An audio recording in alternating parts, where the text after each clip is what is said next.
Hi, I'm Amrit and I do biology, chemistry, maths and physics. Hi, I'm Daisy. I do law, history and psychology. So I've been offered a place to study medicine at Solihull College, and it's for an A star, an A and an A.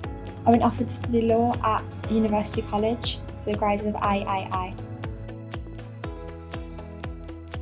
So I realised that Oxford takes research as seriously as they take clinical practice, so I thought that would be a really suitable place for me. I really like Oxford when I looked around it, like the community feel of it, and with the law course I really enjoyed the fact that they kind of question law more.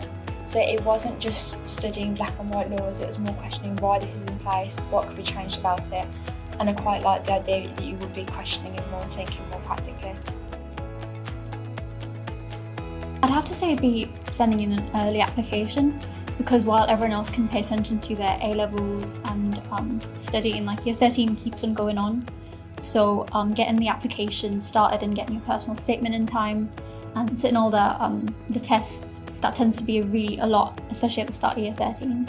Part of it as well is the personal statement, as it is on another level compared to most normal personal statements, especially in terms of the extra things within the subject that you've got to do, because I think there's almost the expectation that you've got to pay loads of money to get all this experience, which isn't the case. There's loads of resources available to you.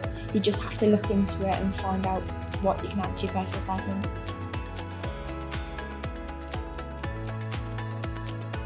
Like the build up to the interview is much scarier than the actual interview itself. I'd say it's more of a conversation with someone that's very passionate about your subject. So at the end of the interview, it didn't really feel like an interview, it felt more like a discussion. I didn't really have to go into much detail about my personal statement. It was about 20 minutes long, and as soon as we started it went straight into the scientific stuff. So it was pretty fast paced as well. I think it is actually quite enjoyable once you're actually in there, because it is a subject that you're very passionate about and you're having the opportunity to discuss that with somebody who does have that experience and does have the knowledge. I think for law we focused on the personal statement a bit more than Amit possibly did for her interview. However, it wasn't the main focus, it's a larger focus on the scenario that you get given, and you get asked questions on it and you have a discussion about the scenario that you then get given. So in terms of preparation, it's quite hard to prep for, but it's more just knowing what to expect in that situation and then how you're going to construct an argument based off of that. So I had to take the BMAT. So for medicine, usually you have to take a UCAT, but for Oxford, you have to take a BMAT as well. It was pretty hard, but if you're applying for medicine, you probably know how the UCAT is. It's not as hard as a UCAT, but it's still pretty challenging. You get a set specification that's available online, and it's just all the knowledge that you need to know for the test. The last bit of the test is an essay. So being students like taking science subjects, you probably don't have as much exposure to writing essays, so I'd say that's one of the big parts that you need to practice. So for law we had to do the LNAT, which is for Oxford and then other unis like Durham.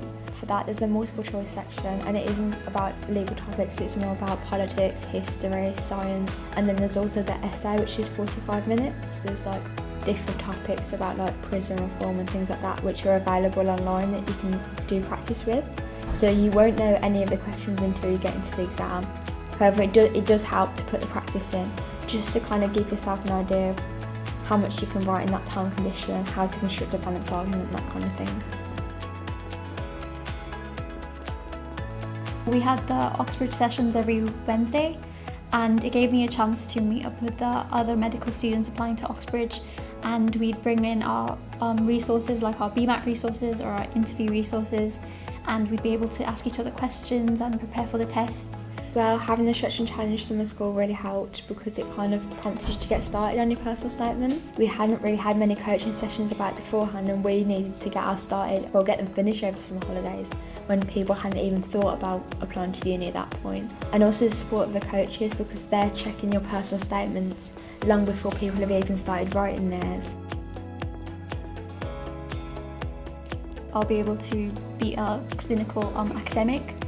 So in Oxford you get a year where you can intercalate. In Oxford it's more set between a scientific subject, so your intercalation year has to be something to do with science, but you do get another qualification for that. So I think an Oxford degree would be so useful, especially as an academic clinician, because not only will I be able to work in a hospital, but I'll be able to do my research in a lab. I think with law it's really important to be able to create the connections. There's a lot of networking events within Oxford, and especially for law it is quite important. It's almost who you know in order to progress within your career. Make the application, because at the end of the day, even if you don't get in, it doesn't define who you are or your intelligence or anything. It's almost like a lottery at the end of the day, because everyone that applies is equally as smart and equally as qualified. It's just a matter of playing your cards right, almost. Yeah. The process is extremely fulfilling even if you don't get in, and I think the experiences that you do gain from it, and I think that is quite useful, because even though it was harder to get the personal statement in early, it was almost a weight off our shoulders then at that point, because a lot of students were fretting about getting their personal statement in on time, and we'd already completed ours and we'd already got places and whatever else. So I think it is quite comforting once you've done that.